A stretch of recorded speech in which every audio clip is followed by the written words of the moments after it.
Halo guys, welcome to our video. Jadi kali ini kita baru jalan-jalan. Dan sebelumnya kenalin, aku Lira Desita Putri Komala dari kelas BPWC. Dan aku Yuniati Safitri dari kelas BPWC. Aku Safira Aulia Putri juga dari kelas BPWC. Nah, ngomong-ngomong, kita baru ada di mana sih? Di daerah Kota Gede. Tebak kita ada di mana? Mana tuh? Jadi kita itu lagi ada di Masjid Mataram. Jadi di sini guys. Tapi kita kepo nih cerita di balik di sini. Nah, jadi kalian kepo sama cerita-ceritanya gimana adanya sejarahnya dari Masjid Kota Gede? Yuk, pantengin terus di Video channel kita. Bye.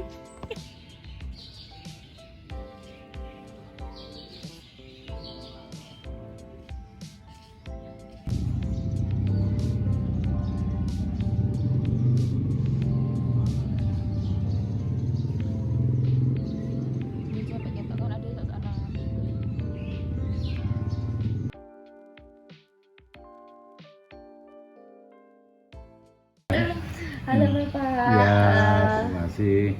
Kami dari sekolah vokasi jurusan Pertanian Divisi Pariwisata. Ya. Di sini kami ingin tahu nih Pak mengenai sejarah pengaruh masuknya Islam ke Kota Gede, khususnya di Masjid Kota Gede. Ya. Mungkin dari Bapak bisa menceritakan bagaimana sejarah masuknya. Ya.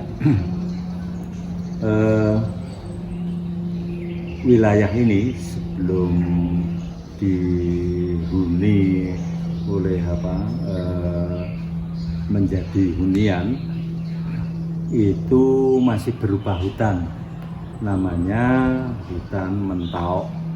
Nah, Mentau ini masuk wilayah Kerajaan Pajang yang rajanya bernama Sultan Hadijoyo. Nah, wilayah ini, hutan Mentau ini diberikan sebagai hadiah kepada Ki Ageng Pemanahan. Ki Ageng Pemanahan itu bekerja sebagai pimpinan prajurit Wiratamtomo di Kerajaan Pajang. Nah, karena beliau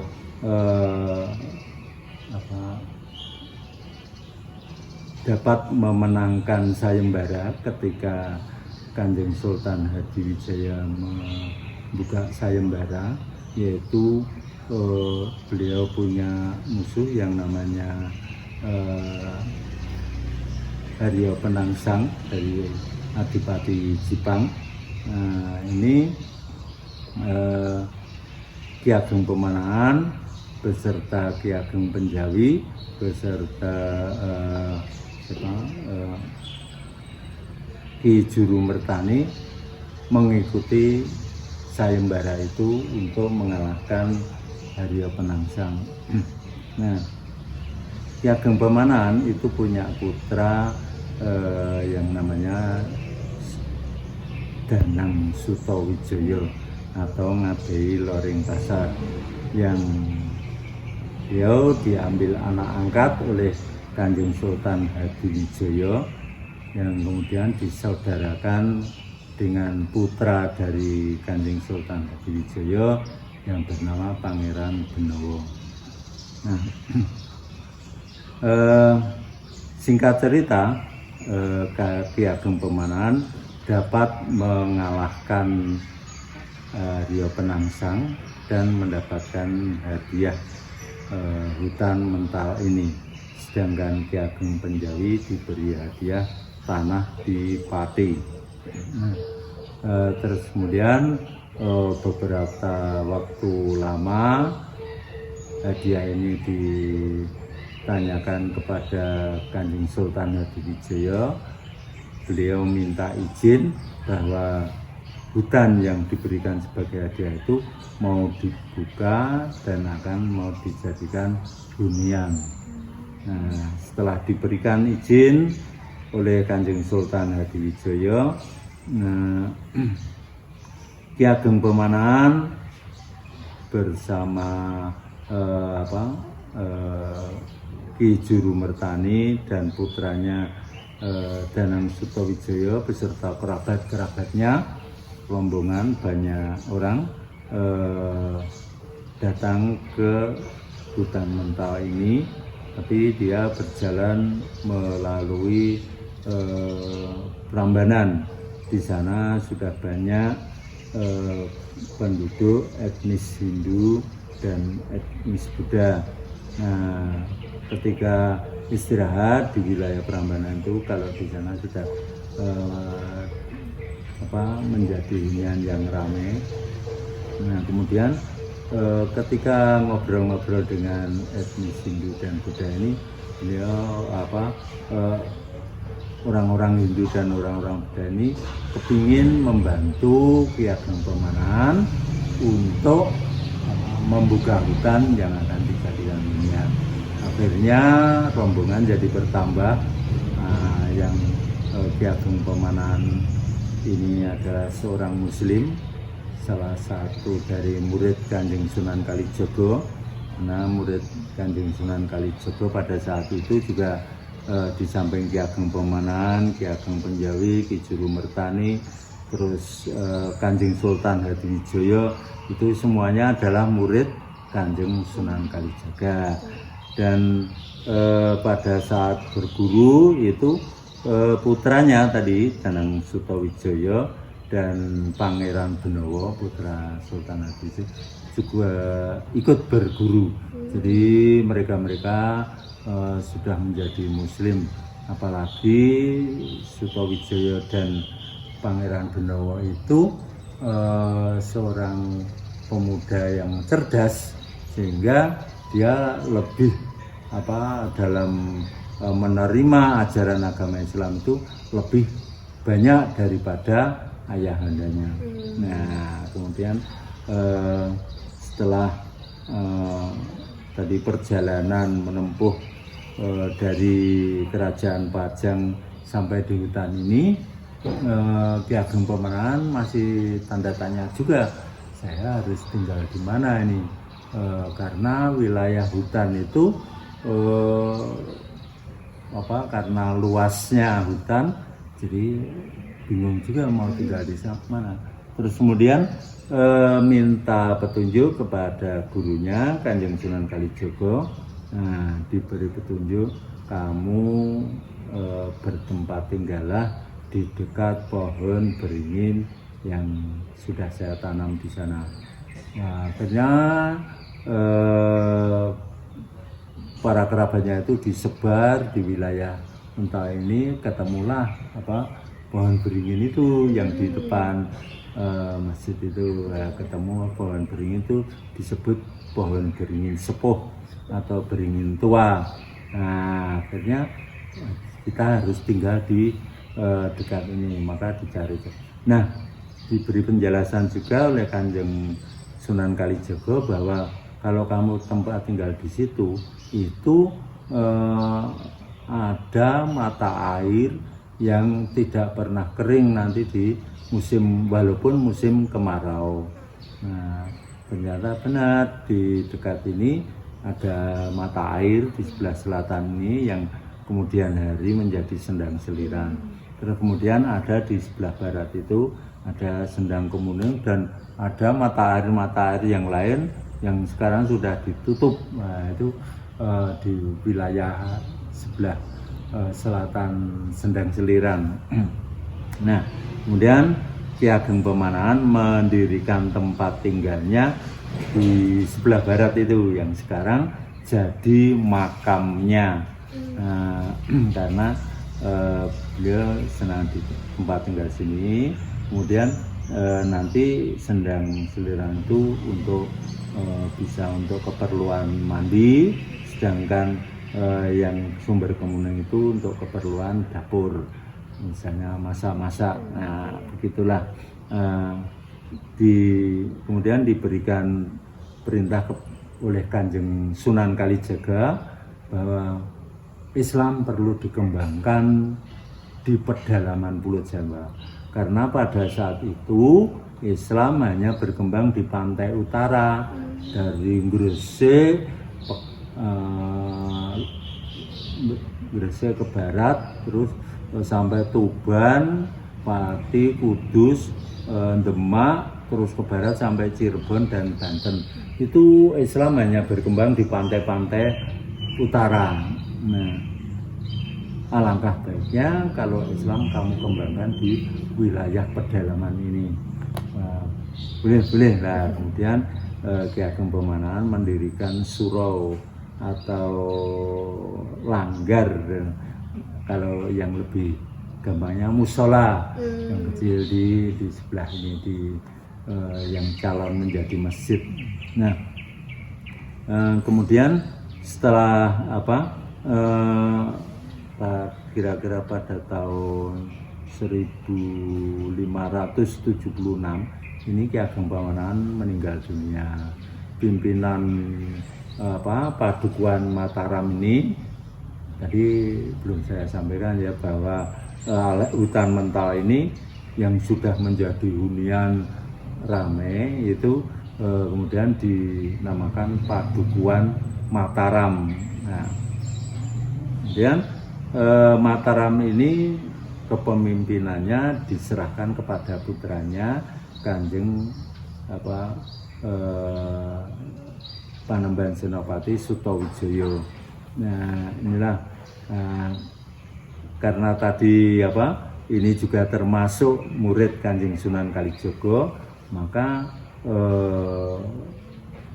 Kanjeng Panembahan Senopati diperintahkan untuk lebih intensif mengembangkan agama Islam di sini dengan membuat masjid yang lebih besar. Karena kalau hanya sekedar musola itu untuk kegiatan-kegiatan kurang memadai. Nah, pada saat itu Kanjeng Panembahan Senopati sudah menjadi pimpinan di Mataram, dan ketika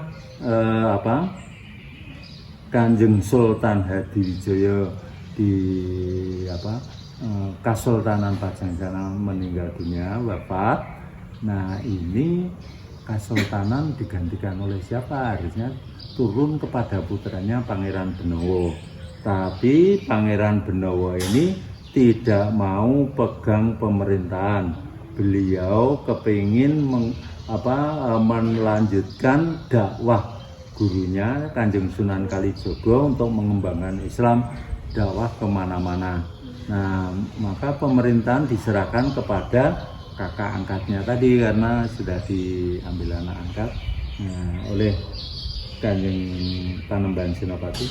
Wah, saya sudah jadi pimpinan di Mataram, maka tidak bisa memegang pemerintahan di Pajang. Nah, ya enggak apa-apa, pemerintahan Kasultanan Pajang dipindahkan ke Mataram gitu. Akhirnya itu pada tahun 1582 itu Kanjeng Panembahan Senopati memegang pemerintahan Kasultanan Islam Mataram yang kemudian dipindahkan dari Pajang ke Mataram. Nah, kemudian oleh Kanjeng Sunan Kalijogo dulu sudah dipesan, kalau kamu nanti menjadi pimpinan di Mataram, apalagi nanti bisa memegang pemerintahan menggantikan Kasultanan Pajang, maka buatlah kerajaan Mataram itu dengan landasan ideal, yaitu yang namanya catur gotro tunggal. Itu catur itu 4, gotro itu wujud, tunggal itu menjadi 1. Jadi 4 wujud menjadi 1. Itu sebagai landasan kerajaan atau negara Mataram.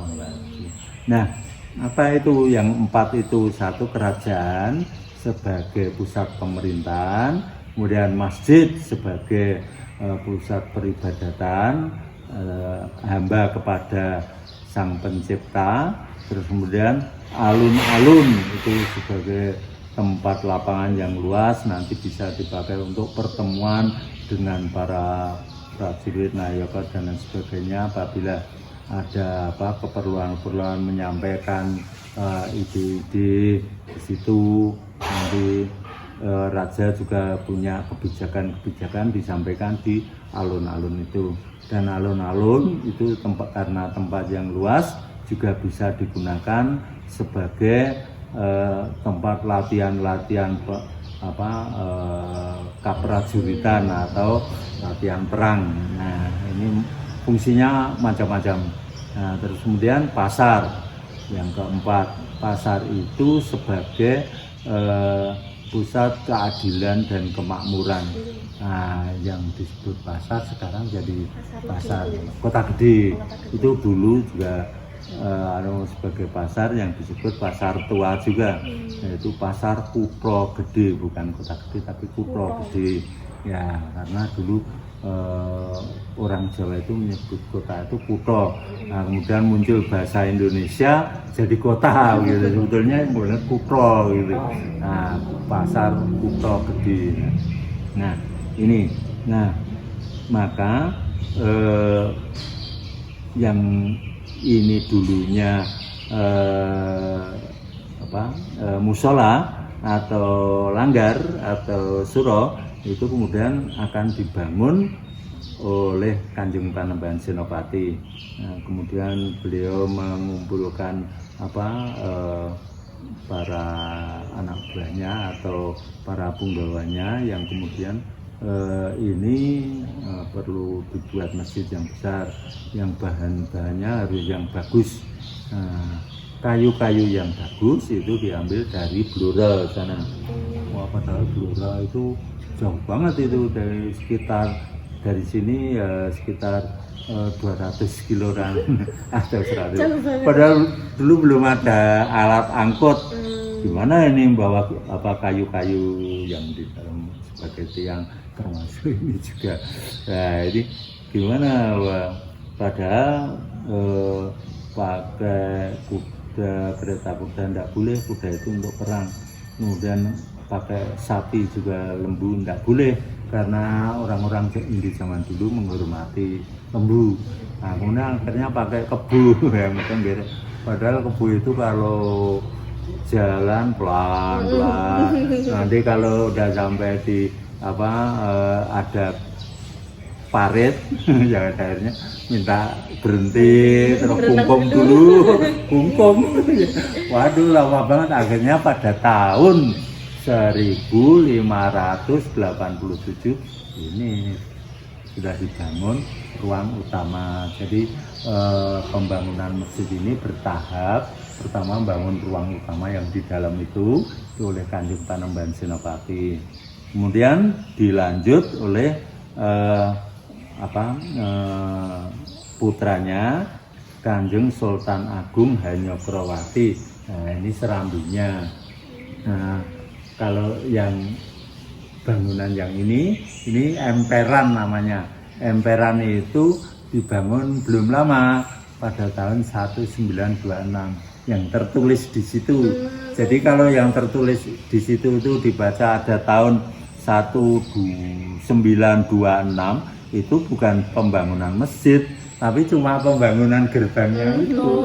Ya, nah itu tahapan-tahapan, termasuk membangun jagang. Jagang ini dulu jelek, cuma tanah itu kan seperti parit-parit tanah itu, tapi terus dibangun pakai nah kalau keramik itu belum lama.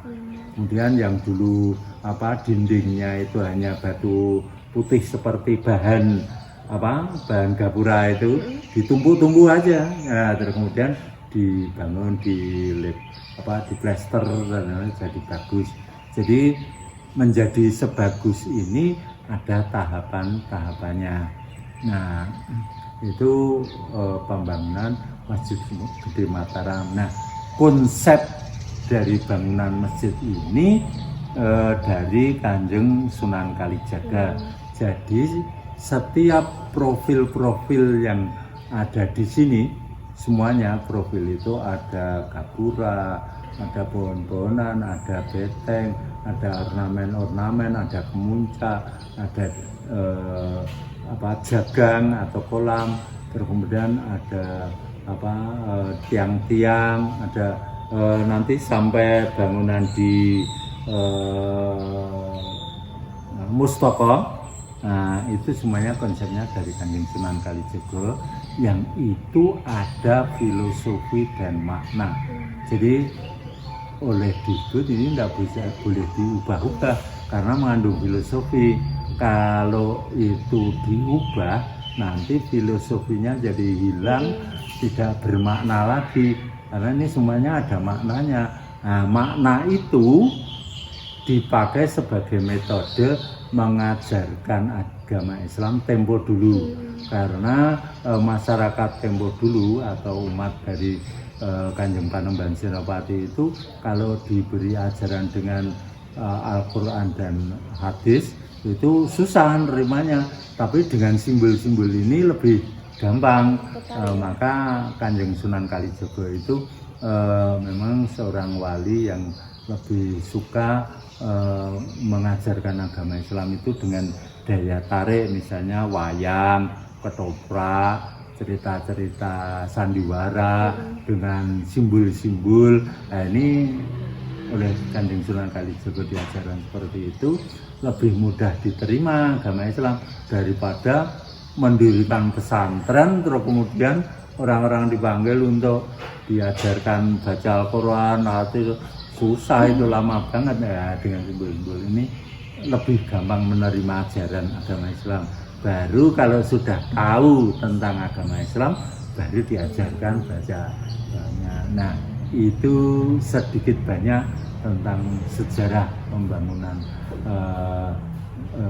Masjid Gede Mataram itu oleh Kanjeng Panembahan Senopati, yang kemudian tadi ada yang terselip yaitu bahwa Ki Ageng Pemanahan itu pada waktu meninggal atau wafat itu minta dimakamkan di rumah sendiri karena makamnya di situ, rumahnya di situ, maka dimakamkan di situ.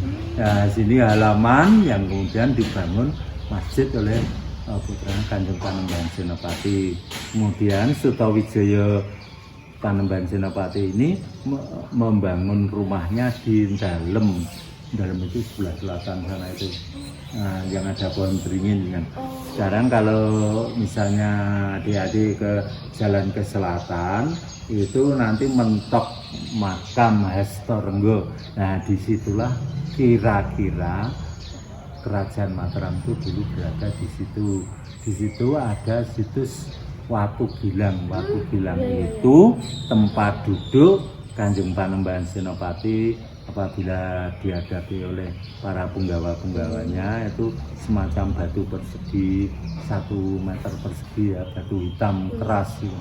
Nah, maka itu juga menjadi peninggalan Kerajaan Mataram, diantaranya itu masjid yang masih utuh, terus kemudian itu Watu Gilang, terus kemudian nama misalnya seperti alun-alun itu peninggalan juga, terus kemudian pasar itu juga dibangun dulu, kemudian Sendang Seliran itu juga termasuk peninggalan yang masih ada.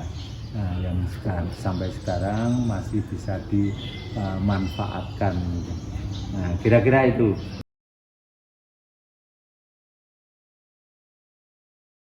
Halo Bu. Hai. Ini dari teman-teman BPW. Oh iya, sudah keliling kemana saja ini? Wah, tadi udah muter-muter area kota gede Bu. Udah capek banget ini. Oh ya, di sini kami ingin nanya tentang ini sih Bu, di Masjid Kota Gede dan area kompleknya sini itu tentang fasilitas dan lain-lainnya gitu, Serta dampak. Mungkin di sini kita mau tahu nih Bu, dampak dari Masjid Mataram untuk sekitar. Itu sih. Kalau dampak dari Masjid Mataram sendiri bagi kami yang tinggal di sini, kalau saya tuh di era 80-an begitu ya, bagi kami ini sangat bagi saya sangat enak gitu ya. Tempatnya sejuk, kita bisa belajar di Masjid Mataram ini, suasananya tenang. Dan untuk dampak yang sekarang ini, karena Kota Gede juga menjadi tujuan wisata yang menjadi heritage juga, maka banyak wisatawan yang ingin berkunjung ke Kota Gede, khususnya ke Masjid Mataram Kota Gede. Di samping mereka berkunjung di sini untuk mengetahui tentang Kota Gede bagaimana sih, Masjid Mataram Kota Gede bagaimana sih, ada juga yang datang ke sini untuk berziarah. Dampak bagi kami yang tinggal di sini untuk sekarang ini ya, kami bisa meningkatkan perekonomian kami. Kami bisa berjualan karena banyaknya wisatawan yang datang ke sini. Kita berjualan aqua, air minum, makanan kecil, bisa menambah income bagi masyarakat di sini. Menurut Ibu kan ini Masjid Mataram sudah menjadi salah satu pariwisata yang ada di Kota Jogja. Apakah fasilitas-fasilitas yang ada itu sudah cukup memadai atau seperti apa Bu?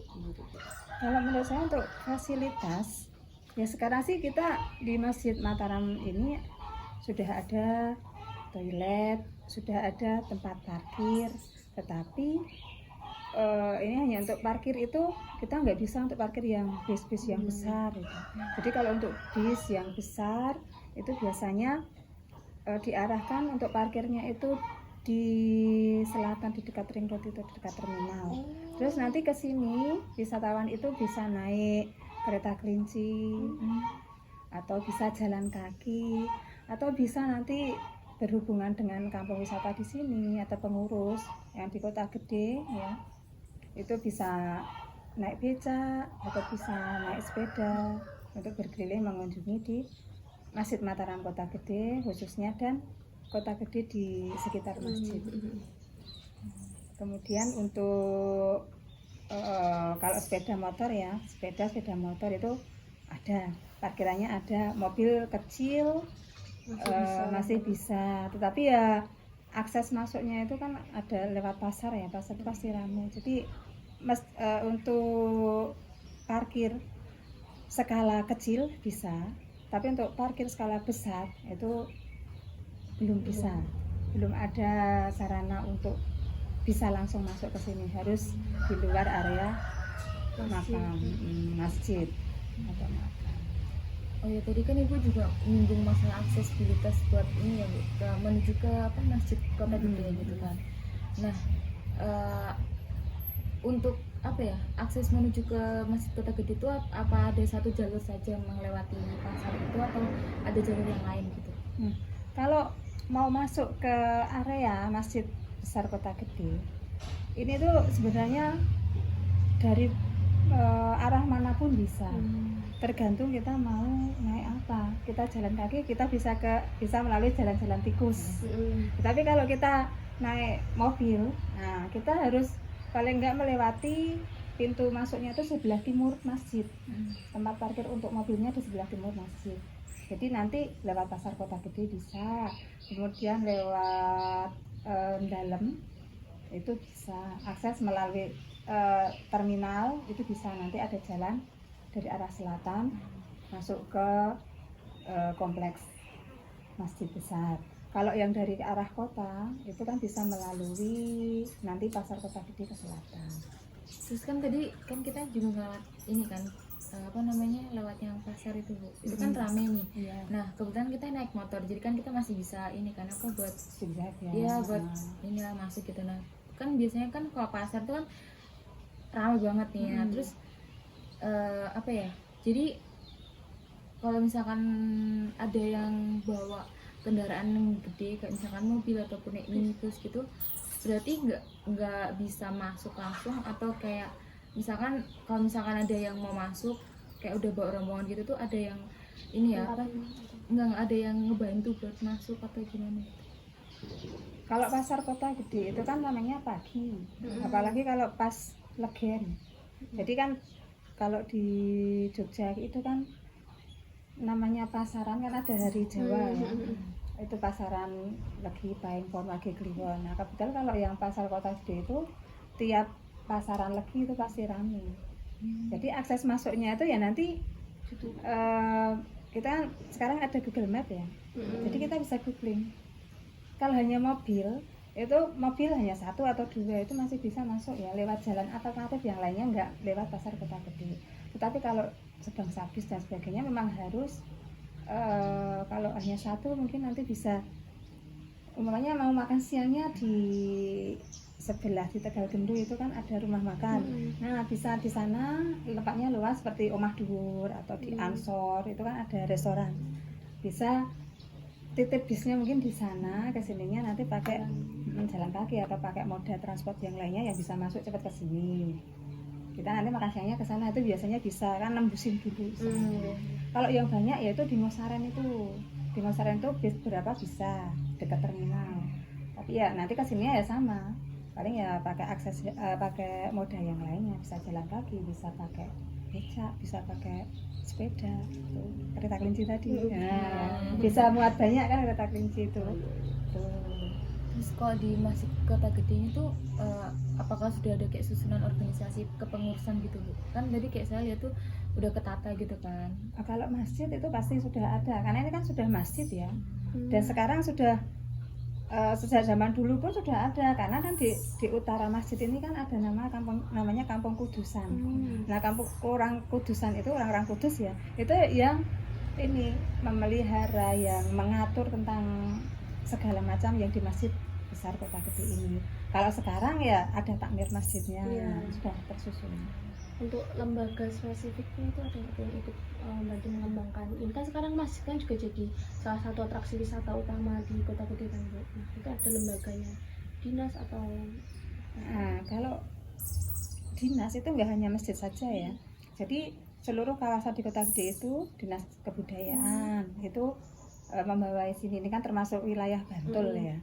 Kalau dinas kebudayaan yang provinsi ya jelas, provinsi juga iya.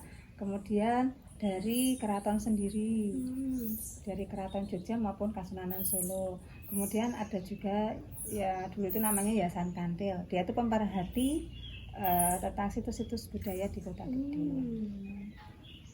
Kemudian ada juga kayak JRF dan sebagainya setelah gempa itu. Bu, mungkin untuk yang dapat kita tanyakan seputar Kota Gede itu saja. Terima kasih atas waktunya dan juga keseruannya hari ini. Tadi kok ya bisa ketemu di sini ya? Iya, kebetulan ya. Saya itu kan yang luar tapi tahu ya memang sama deh, tapi samanya ini gemes.